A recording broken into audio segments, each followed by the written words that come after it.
Hey, shalom everyone. I'm Amir Tsarfati from Connect in Galilee, Jezreel Valley, Israel.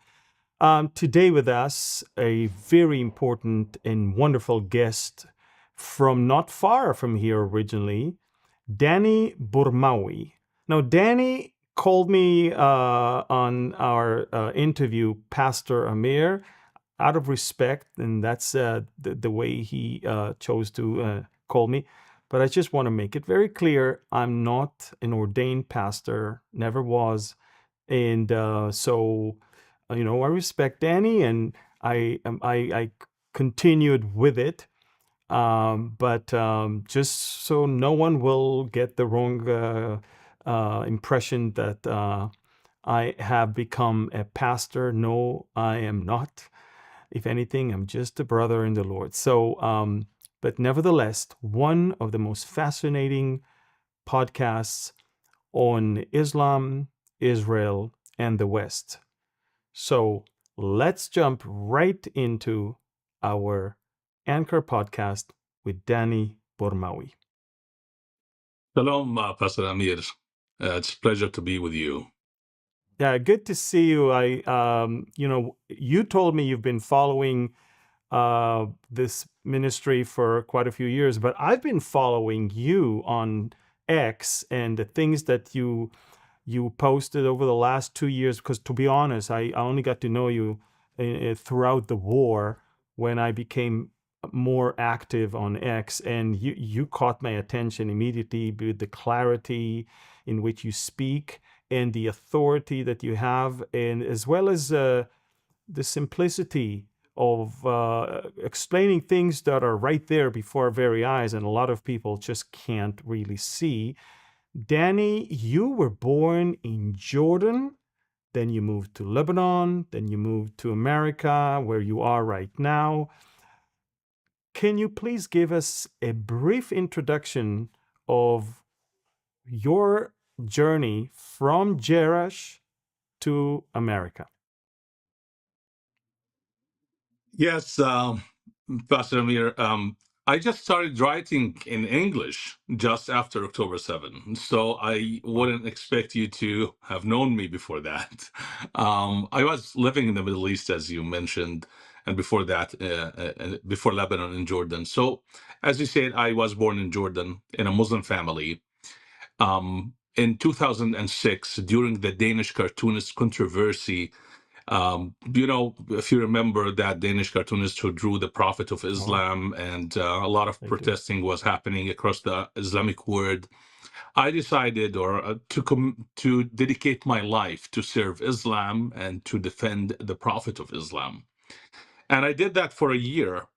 But then I believe God, the true living God, sent someone my way who introduced me to the New Testament. And after reading about Jesus, I couldn't help myself. I fell in love with the Lord Jesus, and I converted. And I started telling people about my confrontation with Jesus, about that experience. And you can imagine, for someone in Jordan declaring publicly that he's converting to Christianity, leaving Islam, that how would that look? So I was not so much wise teenager at the time, and that brought a lot of trouble. So I left Jordan for security reasons to Lebanon, where I lived for the next 15 years, studying and working as an evangelist, church planter, and then just 2 months before October 7, I relocated to the United States after the birth of my child, because I didn't want him to grow up in that environment. And I mean by that, not the environment security-wise. No, I'm talking about the environment where people develop a mentality of slavery, because I believe that God that a society worships determines how does that society look like. And unfortunately, we know that since the Arab world, majority Muslim, the image of God in Islam is distorted, and the people have a distorted understanding of authority, so they keep repeating or creating that image. So they end up with dictators. They cannot help it. It's not something they can control. It is the manifestation of the God they worship. Moved to the United States, October 7 happened, and that changed the trajectory of my life, because I felt, after seeing what happened on the streets of the Western world, that same ideology that I ran away from has crossed the ocean ahead of me and made it to London, to New York, to Toronto. And people were so blind to see what was happening. And at the beginning, I didn't plan to defend Israel or to talk about Israel. My plan was to warn the West about the threat of Islam. But I ended up defending Israel every single day throughout the war. Yeah. And And why is that? I guess that's how I got to know you. I mean, because very few defended Israel, and the very few that did caught the attention of the Israelis, obviously. And Yeah, you were definitely it one of those voices. it happened. It happened because I believe the whole conflict, the civilizational conflict that we are witnessing in the West or in Israel, has been reduced to whether you stand with Israel or you stand with Islam. There's no fence, no neutrality, no gray area. It is black or white. It is binary, and that's the reality of it. Yeah, it's amazing because you would think that crossing the ocean, running away from Lebanon, and certainly from what Hezbollah turned Lebanon into, you would find tolerance and a better understanding of, what Western values are all about in America. And now, I mean, right after the election of Mamdani to mayor of New York, in fact, you get to see that most of those who voted for him are actually non-Muslims. And Yeah. it seems to me that there is an amazing, cunning way of Islam to find itself into the hearts of non-Muslims in America nowadays. Have you noticed that as well? Of course, that's why I wrote my book. That's why I try every day to tell people what's going on. I believe that Zohran Mamdani is a symptom. So people are afraid of Zohran Mamdani, but they should be afraid of the root. What led us to Zohran Mamdani? And that is the vacuum uh, that was created in the West, the ideological vacuum. It is for the past few decades, the West and America in particular, the American society has been invaded with different school of thoughts that was easy or could easily see Islam as a partner, because these ideologies are anti-Western. They look at the West as the reason behind every single problem in the world. The West is a monster. The West is the reason there is poverty, there is violence, there is terrorism. And as a matter of fact, Zahran Mamdani's father, a professor at Columbia University, he is one of the pioneers of this view of the West. In his books, multiple books, he talked about how America is the reason behind the emergence of terrorism, Islamic terrorism. It was the American imperialism.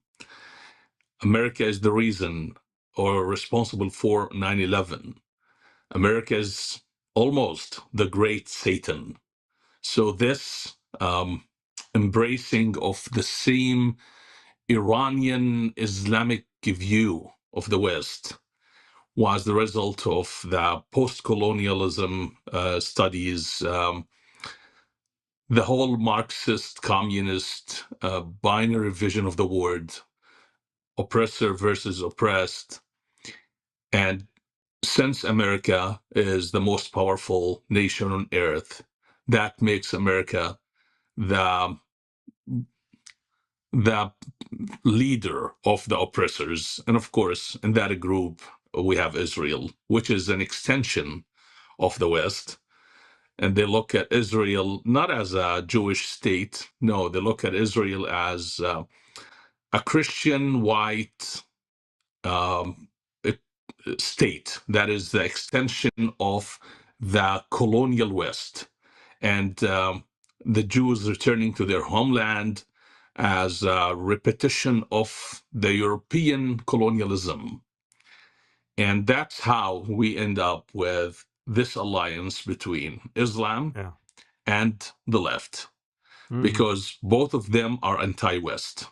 This is the simplest, the simplest way to explain what's going on.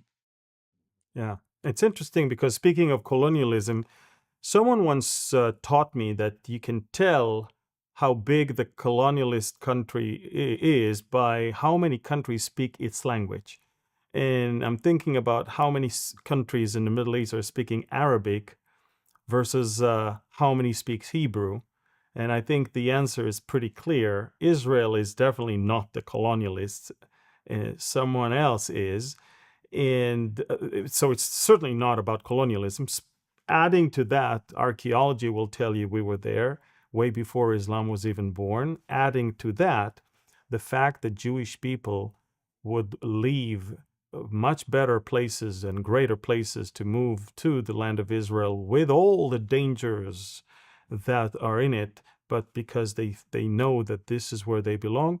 And now, since you are a believer of the Old and the New Testament, you can clearly see that it is amazing fulfillment of Bible prophecy of how God will eventually bring back his people from the four corners of the world back to Israel. But you have a very unique view of Islam. A lot of people think Islam is just a religion, but you take it to a different level. You explain that it's not just a religion. Can you elaborate on it? Sure. There are many definitions of what a religion is. It's like if you go to sociology, there is a definition. Psychology has a different one. But in general, a religion is a set of beliefs, metaphysical beliefs that determine how you live your life. And Christianity is a religion. Judaism is a religion. There is a set of belief, and there is the desire that people would live this way. You, as Christian, you desire that the world, everyone, would follow the teachings of Yeshua. Even in Judaism, they have the Noahide laws, and they pray that everyone in the world would follow this set of belief. Now, the difference between this definition of a religion and Islam is that Islam has an extra element, and that is the ambition to attain political power in order to impose that set of belief on the society. In Christianity, there is no commandment for the church to seek political power to force everyone to live that way. In Judaism, it's limited to the Jews. In Islam, however, the commandment to establish the rule of Allah everywhere is in the Quran, it's in the Hadith, and the view that all other laws are inferior to the law of Allah is the reason for this political ambition. So Islam is not only a religion because of that, because of the political ambition to establish the rule of Allah everywhere. Yeah, I understand that. When you described your departure from Islam, converting to Christianity, you actually said something very interesting. You said, I did not only convert out of Islam, but I also converted out of Palestinianism. It's a lot of people don't get it, don't understand how the whole the whole cult that was built around the Palestinians and the Palestine is indeed like a religion. Tell us more about that because people don't get it. Yeah, Palestine was branded, especially in the West, as a nation state, as an ethnicity, and Palestinians are people who belong to this ethnicity or to this nation state.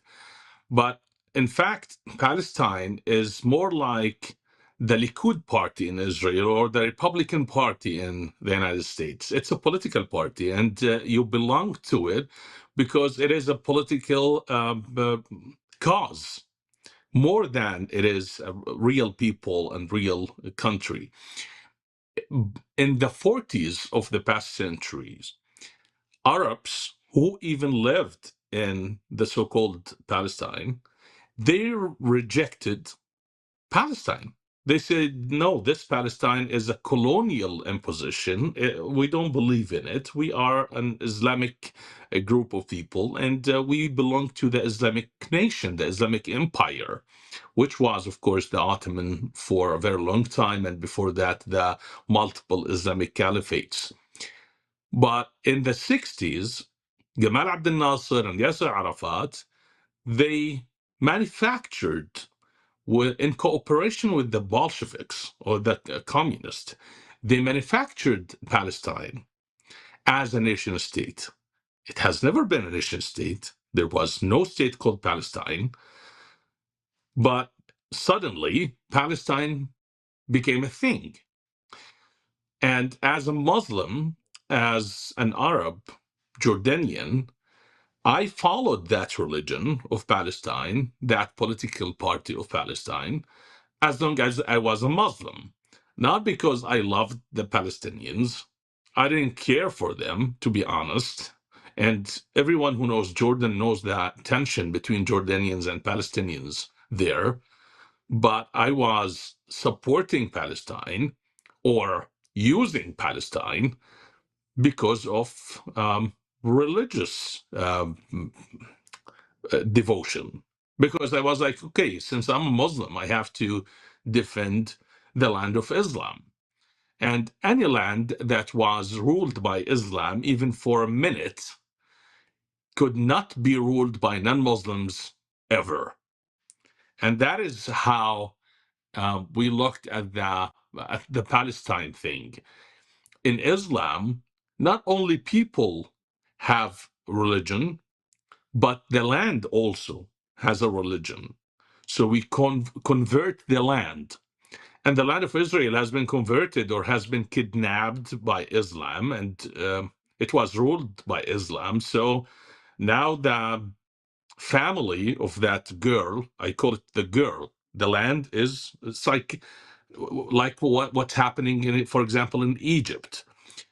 A Christian girl is kidnapped, converted to Islam by force, and then when her family comes, they want to take her back, they can't.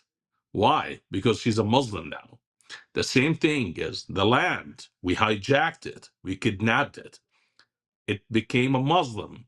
She cannot be married to a non-Muslim according to the Islamic law, and yet the Jews, they want to marry the land. Doesn't work that way. It's our land now. So this is like basically the mentality that I abandoned when I converted from Islam. So I also converted from Palestinianism. Oh, I never heard that analogy of land being like a girl, and wow, that's pretty amazing to put it in that context. But obviously, those who know history those who go beyond the propaganda narratives that are being pushed by Qatar on Al Jazeera and TikTok and all of that. Once you know history, you know exactly who lived in the land thousands of years before. And you also, if you know history, you also know archaeology, you also know that we have obviously proof to that. But um, I always tell people that and people don't believe me, but I tell them, look, in the 1920s and 30s, it's the Jews that were called Palestinians, not the Muslims in the land. In fact, the Muslims, as you suggested, they did not want to associate themselves with that name, a name that was given by a pagan Roman Caesar, and named after the Philistines, which are people from the Greek Isles, not anything to do with Muslims. And I always tell people that even the name Palestine is not even a name that an Arab would choose originally, because it's hard to pronounce the letter P. That's why they're always Yeah. use the F, the Philistine in Philistinian, all of that. It's because it's hard. It's not the original name anyway. That's not what they meant to be. That's what they were forcing themselves to be in order to tackle this whole Israeli or Jewish presence in the land. And that's where now I'm taking you as an Arab Jordanian born to Muslim family, finding Jesus, converting to Christianity, moving all the way to America. And as you attested, suddenly October 7th came and you find yourself not just defending Western values, not just exposing Islam. Now you bring Israel into the picture of what you're going to talk about, what you're going to, write on. And indeed, your book is called Islam, Israel, and the West. And Israel is right there, part of the main title of a book that came out in a very chilling way on October 7, 2025. And it's funny because even my book on Ezekiel, exploring Ezekiel, that was the very day of its publishing, also October 7th. And give us a little bit of the highlights of that book, because this is not just Danny Burmawi speaking about Islam, speaking about Western values. Israel now is a huge part of what you are dealing with. And the reason why I'm asking Danny is this. Look, there are a lot of Muslims. They're not Christians. They never converted to Christianity. There are quite a few Muslims that from the UAE that are very active on social media, and they are also promoting, different values than radical Islam, and they also, in a way, to some degree, defend Israel. And I think you and I know some of them, Sure. Yeah. but none of them is seeing the need to address the Islamic problem. They only see the need to address the radical Islam as a problem. You, however, the name of your book is not Radical Islam, Israel, and the West. You talk about Islam as a religion in general, and not just about the radical part of it, because the way you see it is a bit different than them. So take us into your mind when you write such a thing. What is it that you decided to write about that you want everybody to know? Well, we can keep pretending that it is some group that hijacked Islam, a fringe, just some radical interpretation. And we will keep ending up where we started, just in a cycle that will never end. Because as long as you are not addressing the roots and you are only talking about the fruit, then nothing is going to change. I don't want to fall into that trap. I wanted to explain to people that it's not the fruit, it's the root. And the root is Islam as a religion. And even though Muslims don't want to admit that in Islam it's embedded the desire to take over the world, to make it Islamic, to replace the man-made law with Allah's law, someone has to say it. And I'm not going to make the same mistakes the United States government and the UK government or many governments around the world they made after 9/11 by absolving Islam or exonerating Islam from terrorism and just laying it on the back of radical Islam or radical groups. No, I'm going to say it as it is, the truth. I believe that Islam is the problem, and this is not an attack on Muslims. Absolutely not. You just mentioned that some Muslims even defend Israel. This is a call for Muslims to admit the truth that there is some problematic doctrines in Islam, and unless they address them, unless they talk about them, they will keep hiding behind their fingers, and Islam will keep producing more and more organizations like Hamas, Al-Qaeda, ISIS, Boko Haram, Shabab, Taliban, etc. And the world will keep suffering from lone wolf attackers in Europe and America. And they want to convince the world that, Israel, it's a territorial dispute. It has nothing to do with Islam. It's not a religious war. It is just, resistance, freedom fighting. So Israel is the litmus test, in my opinion. Israel is, if you see Israel as a religious war, you will understand the future of the West.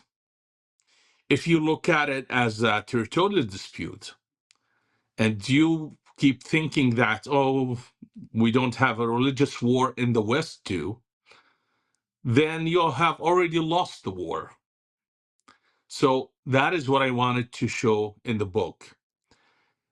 And I used Lebanon as an example of what happens when you misunderstand Islam. The Christian Lebanese, they misunderstood, and they said, okay, let's coexist with Islam. And for the past century, 100 years, Lebanon or Christian Lebanese kept losing and losing and losing, and today there are some minority struggling to survive in their own country. However, the Jewish state decided from the beginning, we don't want to be ruled by Islam. We don't even want to be ruled by Christianity. We don't want to be ruled by anyone. We want to be ruled by ourselves, self-determination. And because Israel did that, Israel survived, Israel thrived, and that is the only way to survive when it comes to Islamic caliphate. Because look at history. In 1907, the Jewish people built the city of Tel Aviv, 40 years before the establishment of the state of Israel. They developed the port of Haifa. They built many institutions. And we don't read in history any objection to that. They were welcomed. Arabs were migrating to the Jewish areas to work there. So what happened exactly that suddenly turned Israel into a colonial state? Well, what happened is the fall of the caliphate in 1924. Sure. When Islam had its empire and the Jews were seen as a group of people living under the umbrella of Islam, they were welcome. No problem. But after the fall of the Ottoman Empire, the Islamic Caliphate, and the Jews decided they want sovereignty, at that point, they became a colonial power because sovereignty Wow. on an Islamic land for non Muslims is not allowed. And that's how we ended up with this Arab Israeli conflict. If Bibi Netanyahu tonight, and I always say this, converts to Islam, if he just goes on the national TV and say, Ya Shadu la ilaha illallah, and that within minutes, the Arab Israeli conflict would end.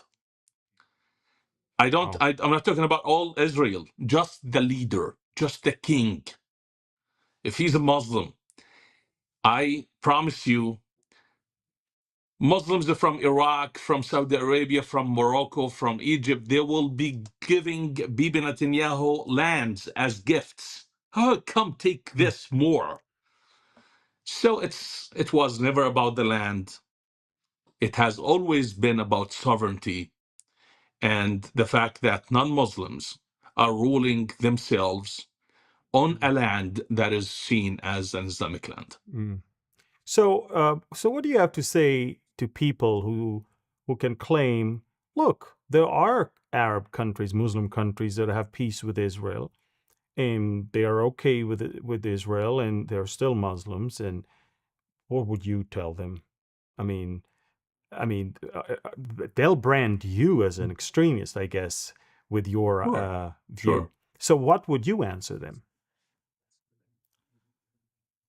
Well, the United Arab Emirates is not an Islamic country. It is a Western country because it has imported the West into its home, but they kept the Islamic shell. You know, it's like the culture is like, okay, we are Islamic. We have the call to prayer on public. But as a matter of fact, they are as Islamic as France. They have nothing to do with Islam. So, and it's a good thing. I'm not saying this is a bad thing. All the Islamic countries, they failed to apply Islam. And actually, don't take that from me. Take it from Muslims themselves. All Muslims around the world, they realize that no country is applying Islam the right way. And they keep always whining about that. And it's like criticizing their countries. Like, no one is applying Sharia, no one is applying Islam. Of course they don't, because it's not humane, it's not natural to live under Sharia law. So Somalia, some part of Somalia, they tried. Afghanistan, even when Saudi Arabia was applying Sharia, it was not the full Sharia, to be honest. So it's not the guy who criticizes Islam. I'm not the problem. I'm just analyzing. I'm just making the diagnosis. That's it. I'm not. Coming up with any new ideas. Muslims who leave to the West, who migrate to the West, actually, if you know them, you know that what I'm about to say is true. They say our countries are failed and they are hellholes because they don't obey Allah. Because we have been swayed away from the true path of Allah. So we are moving to the West, and we will try to create a society that is obedient to Allah. Because we have freedom in the West to do so. So that's why they exploit the Western freedom, Western values, in order to um, So you claim that establish. they moved to the West. You claim that they moved to the West to create a more genuine Islamic rule than the countries they fled from. That's what you're saying. Sure. Oh yeah, that's absolutely right. But I'm I'm not saying that all Muslims who migrate to the West, they go with the intention that they want to take over the West. That is a ridiculous claim I would never make. The absolute majority of Muslims who go to the West, they are after what everybody around the world is after: a better economy, better future for their children. But the problem is that they are conditioned to always side with the few who have the intention to replace the West, to replace its constitution. I'm talking about the Muslim Brotherhood. I'm talking about different Islamic organizations who are controlling the Muslim population using Islam. They will be saying to Muslims, this is how you serve Allah. This is how you expand Islam. Vote for this person. Vote against that person. So the absolute majority of Muslims, they don't wake up in the morning thinking, oh, we want to take over the West. No, of course not. But using Islam, the political Islamists, as they are called, I don't believe this is like a right term to describe them. They are true Muslims. But let's say the political Islamists, they exploit the religious feelings in order to control the Muslim population, in order to gain more ground in the West. It's very interesting because it's kind of an oxymoron. You flee the Muslim country in order to find better future and more opportunities for your children, and then you are conditioned to side with those that wants to turn that place to where you actually ran away from. So it's interesting how it's a vicious cycle, It is basically. just, yeah, it is, because you look at people who throw themselves in the Mediterranean, swimming toward the shores of freedom on the other side, in Europe, and the moment their feet touches the European infidel land, Yeah. they start yelling, apply Sharia law. We want Sharia law. It's like, Yes. what's going on here? It Yeah. is that their belief that Islam is not correctly applied or being lived in their countries. Mm. It is similar to communism. Whenever you ask anybody who believes in communism, it's like, why are you pushing for a failed ideology that have proven to be very destructive? Their answer would be, oh, communism has never been applied correctly. It's like, okay, so what are you going to do? It's like their understanding of the human nature is ridiculous. So, yeah. That's true. And that's why I believe, and I'm sure you do too, that much of what we're talking about eventually is a spiritual thing. Because there's no other way to describe that stupidity, that blindness, that complete sheer cluelessness, unless it's what I call strong delusion. It's really is a spiritual thing, because I cannot understand how anyone in the West find anything good in communism or Islam when they see the fruit thereof. But I cannot also see how anyone from communist countries or Muslim countries can find any better way to apply those things in Western world and get better results. And so obviously I believe it is definitely something deeper and more spiritual. And I think that's where your faith kicks in, because you you know the way, the truth, and the life. And how much is your faith, um how much is it being applied to the way you write and the way you understand the situation in our world today? I mean, we can talk forever about psychology, about values, culture, but at the end, people need the truth, the way, and the life, and that is, of course, our Messiah. So when you talk about all these things, how much that is taking place in your message?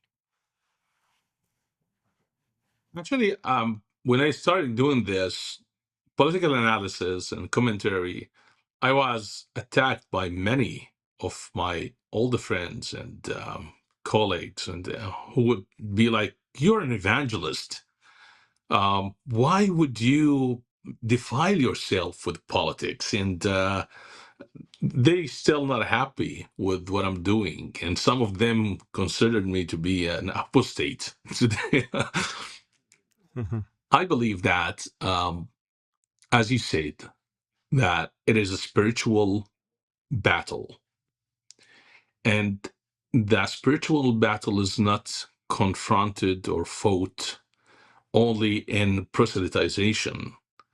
It's also with knowledge and education and uh, exposing the lies. And I believe this is what Jesus did. Mm-hmm. Jesus, in it looks like his mission is all about destroying self-righteousness, because self-righteousness is at the root of all problems. That was his problem with the religious leaders. It's like, you It's the think you're root of all better than every... religions. Yeah. Of course, Yeah. yeah. And when I look at the West today, the West is on a trajectory of self-destruction because of self-righteousness. Mm-hmm. The whole pro-Hamas, pro-Palestine movement since October 7, it is about self-righteousness. They think, oh, we are better than you. We are standing with the weak. Regardless of facts, regardless of context, they label whomever they want as weak, and then that is the right side of history. And this needs to be exposed. Mm-hmm. It is some kind of compensation. All this, I'm sorry, but all this transsexualism, the gender theory, post-colonialism, white guilt, colonial guilt, it all based in this self-righteousness. Our own attempt to redeem ourselves. You know, we don't need Jesus. We don't need a redeemer to redeem us from our sins. We're going to redeem ourselves by destroying ourselves. This is the self-mortification. It is the same way when people used to torture themselves to Right. gain favor with God. Yeah. And the West is sacrificing itself on the altar of guilt and destroying the greatest civilization that exists on the planet because of a spiritual stupidity. So I see myself as someone who is in the field of ministry doing this by, first of all, I'm trying to protect the civilization that was born out of my current faith from the destructive ideology of my former faith. Yes, So, exactly. so this is, for me, this is spiritual. Of course, it is spiritual. Yeah. It's all about whether we rely on ourselves to be saved or we believe in a savior. Yeah. And the West today reflects, for me, reflects the days when Israel was at peace in the Bible, and they were diverting from worshiping God to worshiping idols. They And wanted to when be that like the happened, others. exactly, and when that Yeah. happens, we know that Israel has a different responsibility Absolutely. because it is the people Yeah. of God. So God would come and, okay, Yeah. time for the exile. Not And true. I Yeah. look at the West today Yeah. and I see that God is telling them, all Yeah. right, you're worshiping idols, so it's Yeah. time for an exile.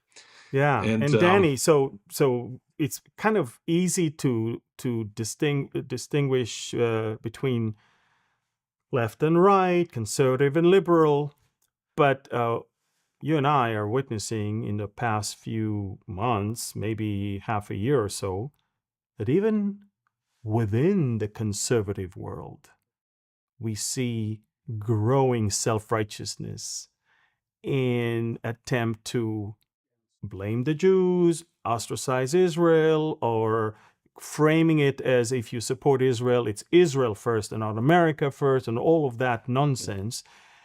And so so now we're finding ourselves not only having to deal with the stupidity of the liberal progressive left, but now we have to deal with allies on the conservative camp that cannot even see things the way they should. Do you also see that from there, Sure. from wherever you are in the US? Who doesn't? Who doesn't? There are different reasons why this is happening. The genuine among them, for me, looks like the older son who's not happy with the prodigal son. The self-righteousness is there. I'm talking about the honest among them, but none of them are good faith player. I believe that the majority among the people on the right who are taking this stance against Israel is they are motivated by different things. I didn't used to believe that they're paid by Qatar or Turkey but unfortunately, I don't see any other reason for the majority among them, because what they are doing is absolutely crazy. Even denying a genocide against Christians in Nigeria in order to salve Islamic Jihad. So apparently we're dealing with something that goes beyond the fact that they're not happy with the United States supporting Israel and they want to focus on America. It's more than that. But some of them too, they just see Israel as a liability because of what happened since October 7th. So they love Israel, but they wanted to drop Israel because they don't want to defend genocide. So, as I said, different reasons why we are seeing this, but basically, what we are witnessing is the natural result of the indoctrination that was taking place in the higher education field in America for the past 20 years. We have different group of ideologues and people with different interest and agenda pouring billions of dollars into the US education system, controlling the curriculum, raising a generation that hates America. Forget Israel. Start with America. They hate themselves. They hate the West. And Israel is just an extension of the father they hate. And we ended up with people on the right capitalizing on the same thing, because if they don't do this, they will lose, because everybody is being led or controlled to go in a certain direction, and they feel like we need to capitalize on this, otherwise we will be irrelevant. So it is very complicated. It's not just something superficial or just a few people who are repeating this. No, this is just the natural result of years and years of ideological indoctrination taking place in the West. Danny, we're running out of time, and I just wanted everyone to know that one of the things I like about you is the knowledge that you have, and I think that's the problem that people have today, is that they don't want to go deeper and understand things. They are staying so shallow, and therefore TikTok is becoming their main source of education. They like it short, they like it catchy, and then they parrot all these slogans and propaganda. And that's why I want to I wouldn't be encourage doing this if it wasn't. I wouldn't be doing this if it wasn't for the $7,000 the Mossad paid me before this episode. You know, it's like, and every post I make, it's the Mossad paying me $7,000. So don't be deceived with my knowledge. Or no, it's just $7,000. It's crazy. It's crazy. People are not willing to listen to anything I'm saying or you're saying or anyone is saying because $7,000. So, yeah, as Yeah. you were saying, I'm sorry for interrupting you, but it's like I had to mention the $7,000, and don't forget to send me the check after this. Well, welcome to the club. That's exactly what people say about me. I guess we would become millionaires by now if every time we defended Israel, we got something from the Mossad. Trust me, Israel maybe is doing well financially, but that's not what we do with people that defend us. So, no, we're not being paid. And I know that for those that are being paid, it's hard to believe that others aren't. First of all, I want to thank you for being with us today. And I want to encourage people to go to dannyburmawi.com to get to know more of what you do and also support your work. And I also want to encourage people to get Danny's book, Islam, Israel, and the West. Fascinating book that will again expand your horizons and get you to understand the situation in a deeper, in a much more, I guess, full of facts and deep understanding of everything. And it's not just shallow slogans that you get elsewhere. Danny, thank you for joining me from the United States. Thank you God so bless much. you. Thank you. God bless your family, your child, and join us again in the future. And until then, guys, thank you for being with us on our Anchor podcast. Please watch, share, comment, and forward it to others. And subscribe and like this channel. And again, I want to encourage you, get Danny's book and follow him on social media. Thank you, everyone. God bless you, and shalom.